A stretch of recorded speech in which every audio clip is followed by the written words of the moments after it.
Welcome back. Now, the farmers' herders clash has become one of Nigeria's most persistent security challenges.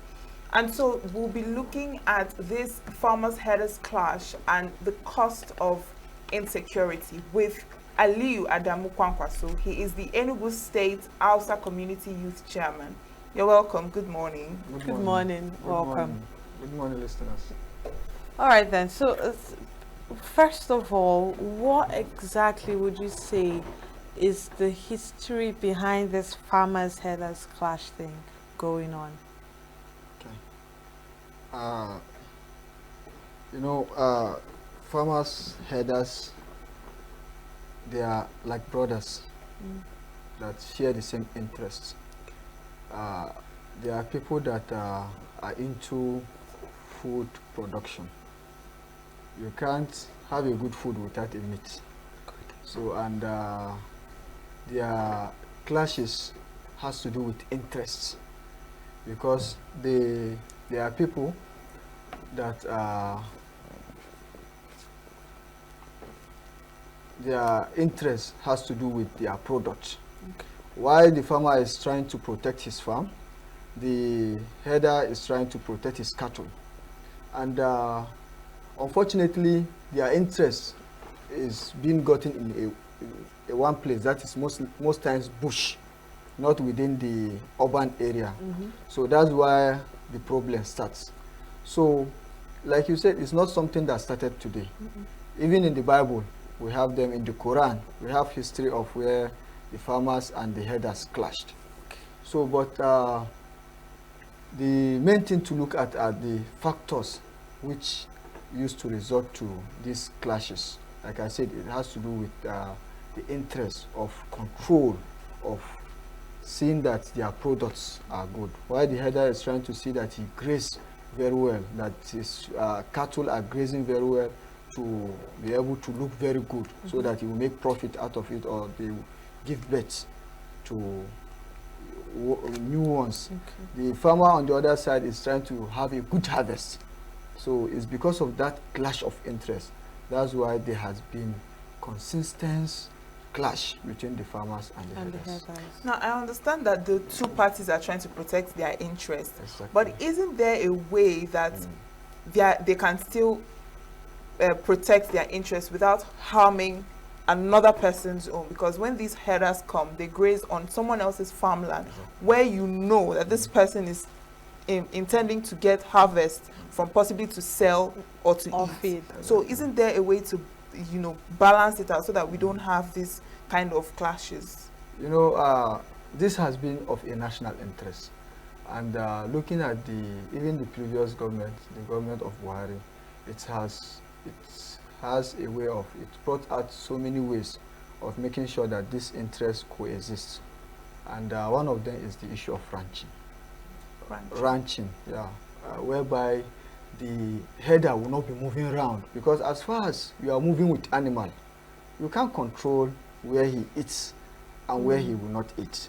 Because a herder will be controlling 100 cattle, and most times he will be at the back. The cattle, you push them, they will be going, they will be moving. And you can't tell the cattle, eat this grass and don't eat this grass. To him, all plants are grass for him to eat on. So the first possible solution recommended by the government is ranching. If there will be a ranching whereby the herder will be comfortable to keep his cattle in a place, and they will feed well, because if the herder cattle is not feeding well, he will move this thing. Because of that interest, he will have to move to make sure that those, like, another factor to look at is the environmental degradation. That is the north. Normally, Fulani are from the northern part of Nigeria. If there is enough grass, if not of the desertification of the lands in the north, there is no way the herder will leave his comfort zone at the north to come down to the southern part that has very good weather for grazing and everything. So the factors, the things that should be done is to reduce some of these clashes is ranching.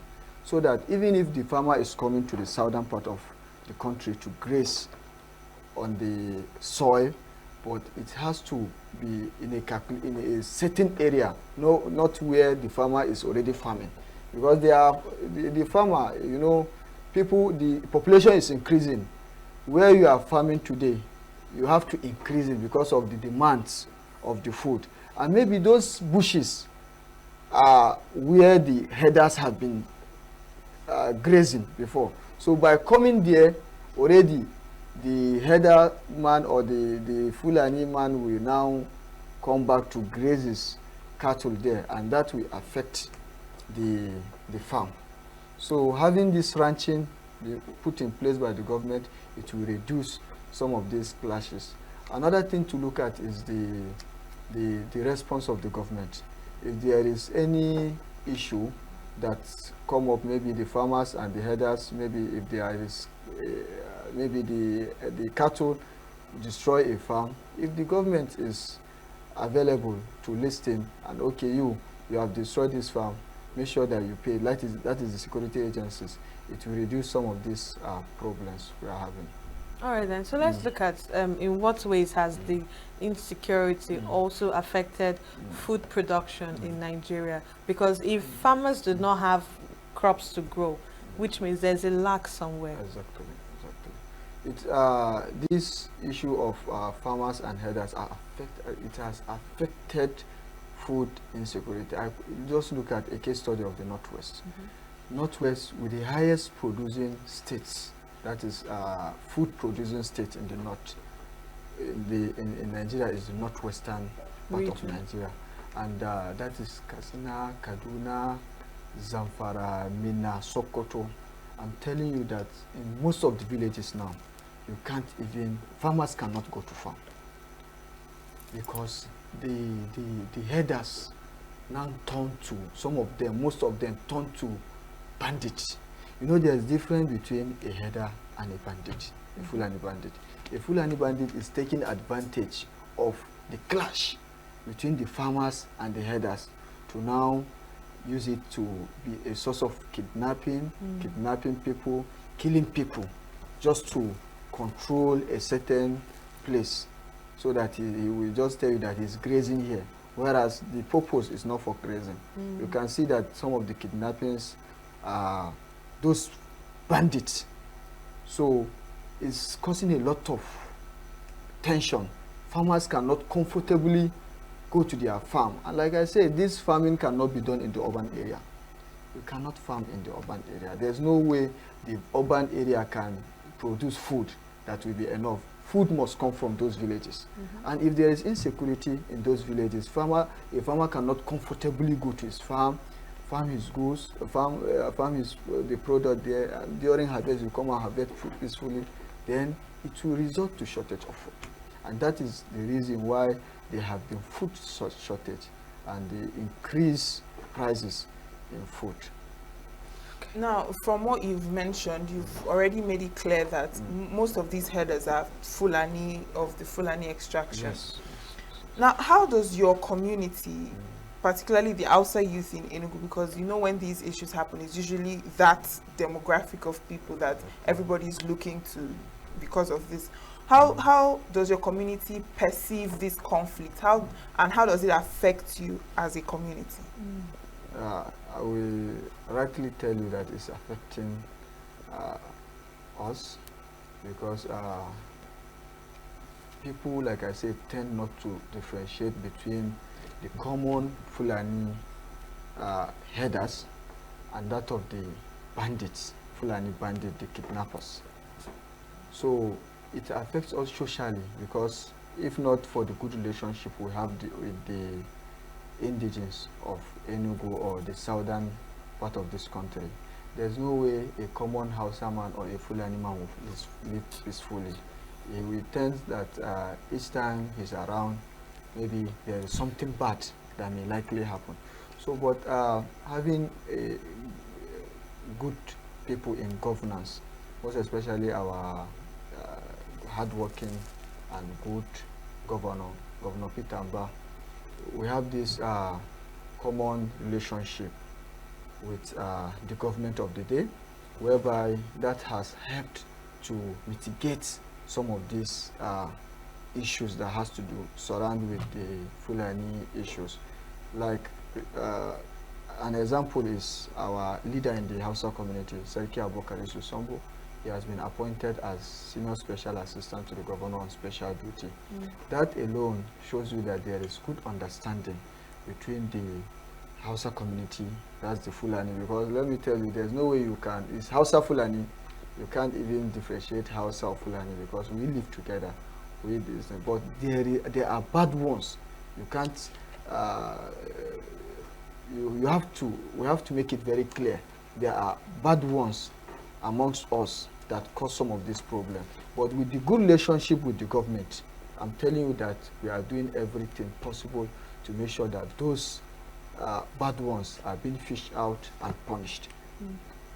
All right then, so we've seen how this affects the community, but how the weak governance also contributes to this particular issue, you know, inadequate policing. How does it contribute to this problem?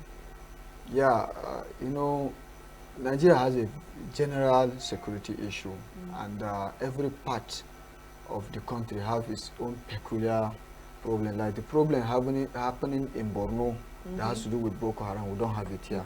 So the government, I will say that they are doing their best. They are doing their best, and in collaboration with the security agencies, they are doing their best. But one has to do more. You have to do more, because even recently we have a case of a Fulani man being killed, and his cows being killed, and there is a video flying around the ESN, the IPOP, the something. So all this thing is causing a lot of problem. But like I said, the government and the security agents, I must say that they are doing their best. They are doing their best, but more efforts should be added. And from our own side, the Mieti Allah Association, that is the Association of Cattle Breeders Association of Nigeria, they are also doing their best to make sure that if there is any report of kidnapping or something, they give, if there is any information necessary to be given out to the security agencies to make sure that these issues are being resolved, or the person being involved is being released or something. They are doing their best to make sure that they support the government to ensure security of the state and the nation in general.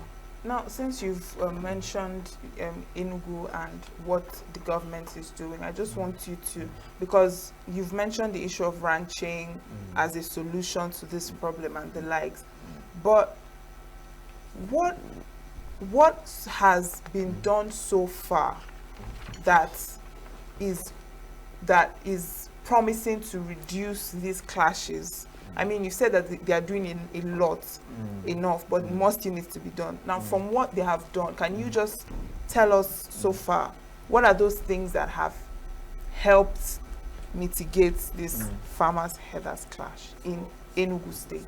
Okay, to list some of them is the bill being passed by the Enugu State House of Assembly on open grazing ban. That bill has helped a lot, because you know, we the leaders of the Hausa community, we don't have any law to prove that maybe those people coming to roam about with their cattle, there's any law stopping them from doing that. But by the passage of that law, it has helped a lot to stop irresponsible passage. You know, some of those herders, like I said, some of them are passerbys. So they come from maybe Benue to pass through Abakaliki, or come from Kogi to pass through to Calabar or something, and they will do the destruction and go. So, but with that law, it has helped a lot to stop open grazing. And another thing is, like I said, the good relationship of the government and the Hausa community. It has helped a lot, and that of the security agencies, because security is everyone's business, and the government of the day have made it very clear that everyone is part of security, and we have been part of what is happening to make sure that the security is being added That is to have adequate, and we can see that Enugu is getting more peaceful day in day out. This issue of herders clashes is reducing every day, not like what we are having before. So I think there are measures, there are things being done so far. Some, security is not something that everybody should know. Some of them are being done secretly, but from the information available, things will get much better during time. Okay, so let's look at the short-term and long-term economic costs if this farmers herders clash in Nigeria, and all even in conflicting rural areas and the communities. What are the long-term or short-term effects of it? It has long-term effects, and like you said, the short-term. But the short-term has to do with the food issue, shortage. We have food shortage in Nigeria, and another thing is affects the economy, both that is the farmers' economy, because everybody must not be in the civil service to work, and you can't tell someone not to go and farm what you will eat. Some farm those products for their own personal use, while some is for commercial purpose. So you can't have empty land, and because of being afraid of what a Fulani man will destroy your farm, and you will not farm. So it's affecting that mentality of, maybe if I farm, a Fulani man will just come and destroy it and nothing will happen. It's affecting the economy of the states, which is quite true, and it has effect on food shortage. Another thing to consider is the resources being lost. A Fulani man will rear his cow for about 10 years. 10 years he will have like cattle. Maybe he started with 10, which he inherited from his father, and maybe later it became 100 after 10 years or 15 years. And just a day casualty or maybe issue will make him to lose everything. Maybe to killing somebody, shooting all the cow, or maybe him losing his life. So it has, and when these things are happening, it continues, because if you kill somebody's brother, you say, okay, I will revenge. And that has been the reason why maybe when you kill somebody there are people from the other village will come and retaliate. So it has a lot of issues that it has been causing, both the long time continuous. Maybe now it's assumed that a typical Fulani, you cannot relate with a TV. And the issue is, a TV is a local farmer by tradition, while a Fulani man is a herder by tradition. So they can't relate because they see themselves as enemies, as threats. Because they have conflict of interest. So it has long-term issue and also short-term issue, which if heads will be put together and the government of the day will do the right thing, this thing will reduce and there will be peace. Now, you said something very interesting. You said that the TV man is a farmer by tradition, and the Hausa Fulani man is a herder by tradition. And we see that also most of these clashes come from misunderstanding these two, each other's lifestyles or each other's traditions, and what makes them, do what they do. So I want to ask you, what would you say are some of the cultural misconceptions that farmers have about herders and vice versa, and how it affects the relationship between them? Some of the myths that has to do with this clash is that it is assumed that a Fulani man is a trouble person. It is assumed. It is assumed that a Fulani man never forgets. He will come back and retaliate. It is also assumed that a TV man will fight for his farm, whether he will do everything possible to make sure that he revenge too. So most of these misconceptions are things happen. But if there is belief that we can live peacefully, irrespective of our business, like you said, a herder should be careful not to enter someone's farm. We can't stop herders from herding because we need meat. We need meat. We need that protein. We need to survive by eating meat. Is God's gift to man. So, but if the two parties can sit down and look at these issues, some of these issues, okay, you make sure that you tell your boys not to enter my farm, and you tell your people to know where to farm. You know, there is this route of cows, the way the cow route, no matter how you do it, they must follow that route because they are used to that places. So if there is farm there, maybe if there is this understanding that we can live peacefully without having believed that we are long-time enemy, we can never relate.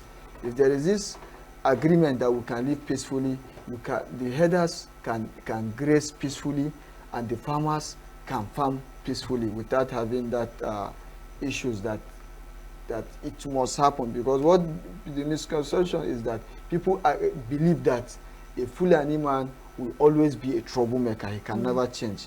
On the other hand, a Fulani man believes that those people don't love me. They don't want my cow to grow. So I have to go there and graze no matter what will happen. So, but if there is this belief that we can live peacefully, you can graze very well without me interfering in your cattle issue, and me, I can farm very well without you coming in. Let's look at ethnicity as another problem here. Do you think that ethnicity has another role to play here? You just mentioned that whenever you see a Fulani man, he poses as a threat, and vice versa. Would you say that contributes to it? Yeah, it contributes, but do you know one factor to even consider?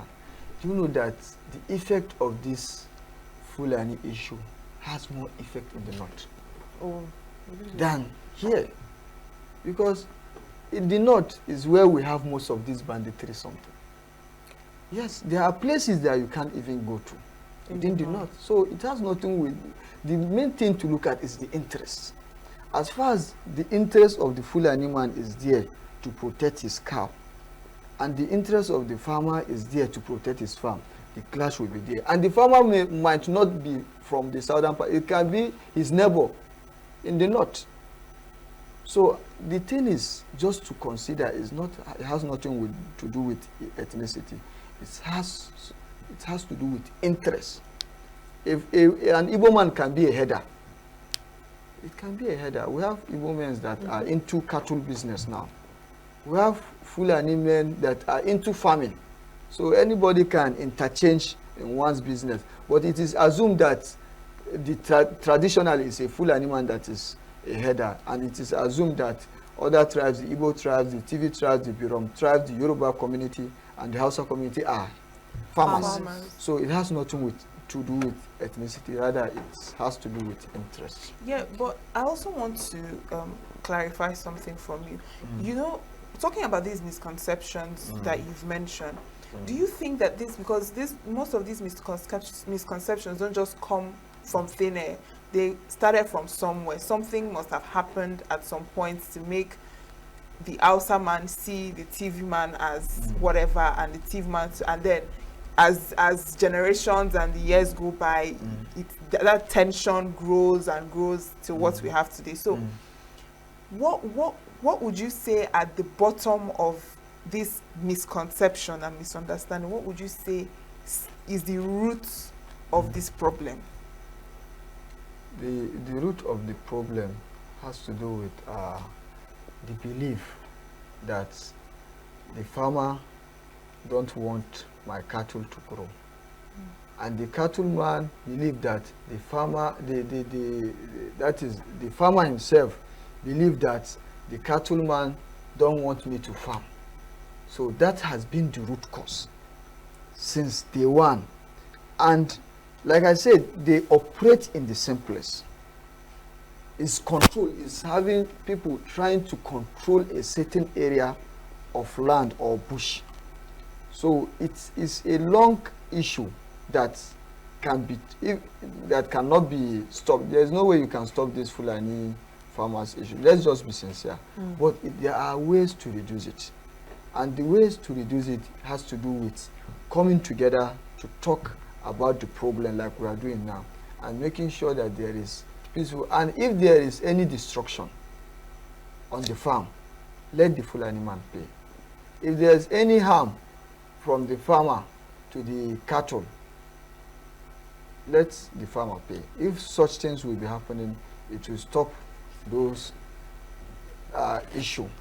So, but the root cause is the belief that you don't want me to survive. Survive of the fittest. I want to make sure that I survive because there's nothing on earth. Let me tell you, it is believed that a typical Fulani man loves his cow more than his child. But is it so? Is it true? It's a belief. I say it's a belief. It's a belief. He believes that he loves his cow more than because he can die for his cow. He can go any extent for the cow. We believe that even a Fulani man does not eat meat, because he believes that if he starts eating meat and he knows the good taste of meat, that one day he will slaughter his cow to eat. Interesting. So would you say that community-led peace mechanism is more effective than the government interventions? No, it can't happen. They synergize. There's no way community mechanism, that is the discussion just between two parties, will be better than that of the government. Isn't it more of a heartfelt conversation? Yes, yeah, it is good, but the government must be involved, because there must be a problem. Like I said, a day will come whereby there must be a problem, but the community can have a gentleman agreement. Okay. That let's agree on this. Please don't come into our farm, and you will not harm your animal or something. So the only thing is, it contributes to what the government has been put in place. The government is there to protect the law, and the law is that there is freedom of movement.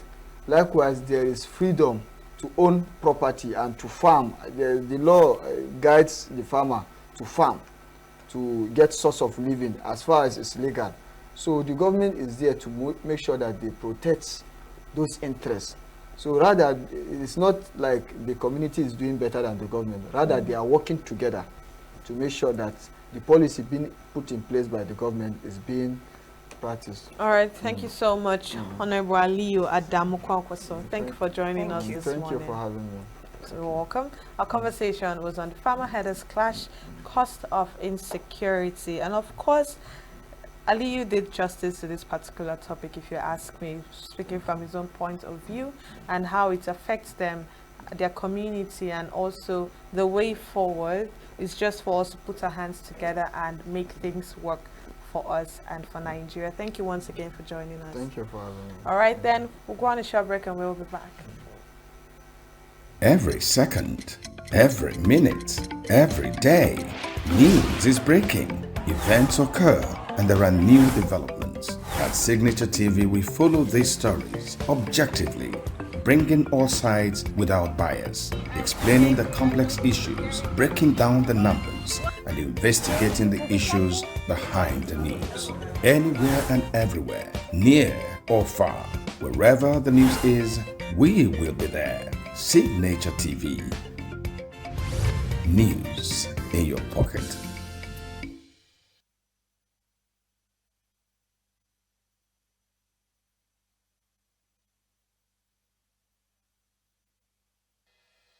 Health is more than a diagnosis. It's your lifestyle, your choices, and your future. Join us on Inside Health, your weekly deep dive into the stories, science, and solutions shaping your well-being. From expert interviews to real-life journeys of healing and hope, we cover it all. One of the complications of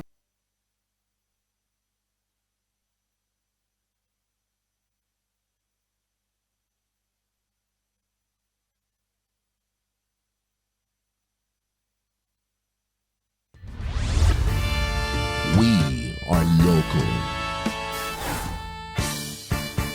International communities observing Where the main market is in chaos. People are We are national. Those in support of this motion as amended, say aye. Aye. We have taken it through by default. We are international. Israeli airstrikes. Donald Trump left us the worst unemployment.